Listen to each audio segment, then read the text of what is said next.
Shouldn't be necessary if we're correct. It's pretty self-evident. All right. Back in a flash. Don't go away. Back with Clif High, along with his associate partner, George Ure, on halfpasthuman.com. Okay, and you heard 5 months out they picked Musharraf's day, or they didn't. They were able to deduce from studying the internet language with the spider crawls that Musharraf would leave on a specific date. He left the day after. And, well, close but no cigar, Clif. I don't know. I know. We're gonna try harder as we go forward. Yeah. October 7th, of course, is the day that Mario Lanza died in 1959. You know. Yeah. There's a lot of curious synchronicities around the early October days. There are It should be the Ides of October, as far as I'm concerned. October is a weird month. You're right. Yeah, as we've seen with all the previous crashes in the 30s and in '87, it happened on Yom Kippur, which in this case is October 8th, I believe. So see, we could be a day off. Mm-hmm. Not hedging already, are you? No. We had a small range, and I chose a little bit lead into the middle of the bell curve, so that just for the synchronicity of the 7-10-10-7. Sure, we like that. That works. Yeah, it works, and we'll see just how accurate we are. But we should know. We should get some hints early in this month, in the sense that around the 22nd, we should see the confirmation that our current pattern in the economy, or rather in the markets, is broken, and that's this pattern of everything being propped up since about July 15th. And then we should head back into a much more realistic appraisal of what's going on. But then again, we still have, like I say, all the confusion around the election, which isn't going to do the markets any good, and some of the economic stuff should be set up, I guess, by the 27th. So we may have a situation from where the 27th through the 7th of October, we have a very stressful time relative to the markets in the sense of a lot of verbiage around the potential for a pending super crash. Mm-hmm. And then something pops as well, and it's, there it is, and everybody starts discussing it with some seriousness as it begins to manifest and holds us for the next 5 months. We can be wrong. I mean, no question about that. Usually on something like this, though, on something this large, it's awful hard to be wrong in the main, in the individual particulars. When it starts, this kind of thing, we could definitely be wrong.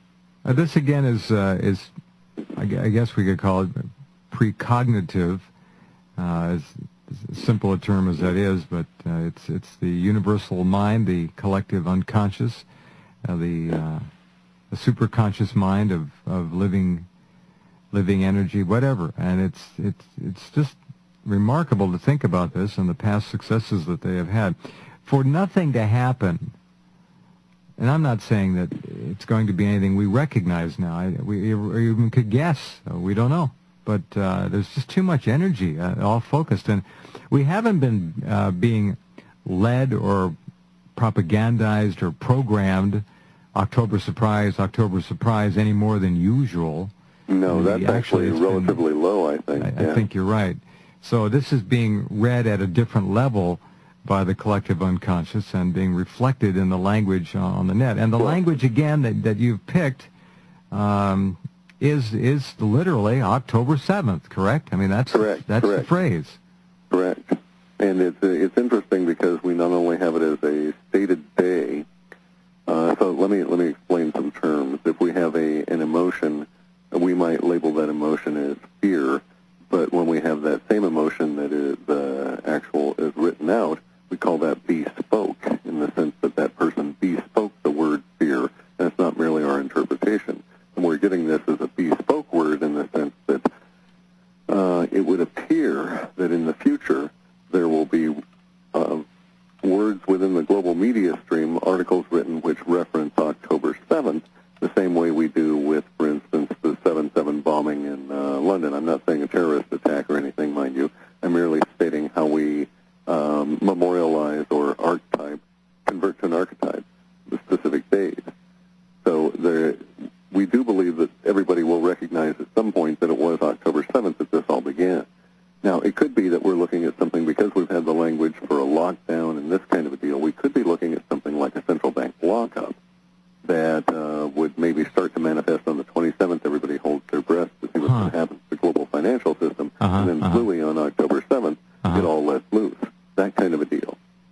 unnecessary. A lot of people think political and potential assassination.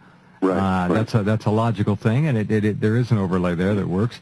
But the financial indicators continue to suggest that we're maybe just at the end of the beginning of this thing, and it's just really going to pick up steam. And we're out of bullets here. You can't keep doing this, and it may be all over. Lehman Brothers is in trouble. The South Koreans, a big bank there, is going to buy a piece of them, I guess, to try to keep them on life support. I again, and I think we talked about this last time, I think it's really all over. I don't think there's any way to reconstitute, rehabilitate, or reformat this current game anymore.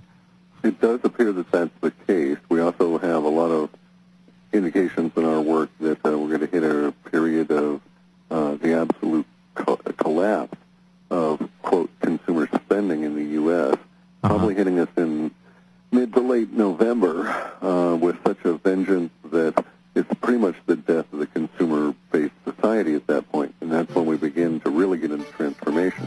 And that's all we are anymore, is a consumer-based society, and have been for years. We quit manufacturing 20 years ago, basically. Yeah, that won't last very long, though, and you'll be surprised at how rapidly the manufacturing begins to come back. This is interesting, and there has been some manufacturing returning already because of the escalating price of fuel to transport some goods from remote locations. Yeah, it used to be cheap to ship atoms and electronics or electrons. Now it's only digits that go cheaply. Well, good point. Hang on, back in a minute with Clif of halfpasthuman.com.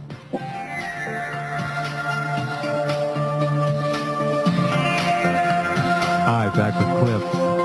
What about this winter, Clif? I mean, we've already answered the question partially, but are there any other memes showing up about extremely cold temperatures due to fuel shortages or anything like that? Yeah, we actually have had that since probably November, December of last year, that this winter would be exceptionally cold, and to the point where combination of the economics that are going to develop and everything would actually lead to some levels of rationing. As George points out, rationing can occur in two forms, either through government edict or through price, I guess not control, but being out of control. Right. And we're probably going to get that. We've had some strange language indicating that in probably the northeast of the country, we're going to get to the point where schools are closed due to issues providing heat. No heating, yeah. Yeah, and then, but also the reverse of that shows up later on in the data, indicating that these same schools would be reopened as shelters of last resort in some fairly nasty storms. Oh, and the heat of course, I say we've just come through and have evidence now that we've just come through a whole month with no sunspot, which have been associated, of course, with modern minimum and some of the other mini ice ages. Well, we know the global warming is a fraud, and the planet is actually in a very definite cooling mode. That's clear. It's very curious because we're passing gradually through the center or equatorial plane of the torus that is the dual torus that forms the Milky Way galaxy. And it could be that the magnetism itself, the incredible amounts that we're going to be seeing, might even slow the sun down and cause this to continue for a while. You can imagine it as the sun being a large gyroscope. It actually, relative to the whole solar system, has 98% of the mass, it does not have the vast majority of angular momentum, which, of course, lies with the outer gas giants, theoretic gas giants, and the planets of Neptune and Uranus and former planet of Pluto. But the point being that if we looked at it as a gyroscope, electromagnetically driven, so to speak, and then squeeze it with a large magnetic field, one of the effects you find is that they will still maintain stability, but they'll slow down. Well, that's the work of David Talbot and Walt Thornhill, of course, who've been pushing the electric universe for what, 15, number of years, 15 years. The first time I had Dave was on at least 15 years ago. Yeah, and I think they're right on with it. I concur with what they say. And to a certain extent, it's actually kind of good. Not for us in the immediacy. That is to say, our data shows we're going to have rationing, food supplies. In fact, even to a certain extent, we're now getting language suggesting the food chain breakage in several different areas.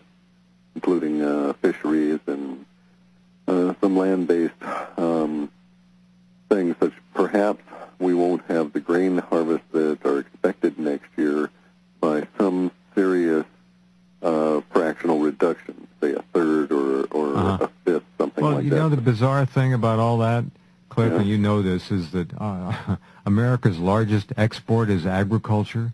We're selling off our food that our people are going to need here. Is bizarre. Yeah. It's crazy. It's like we have some kind of a death wish or something. And food is a curious kind of a precursor as well, because in, for instance,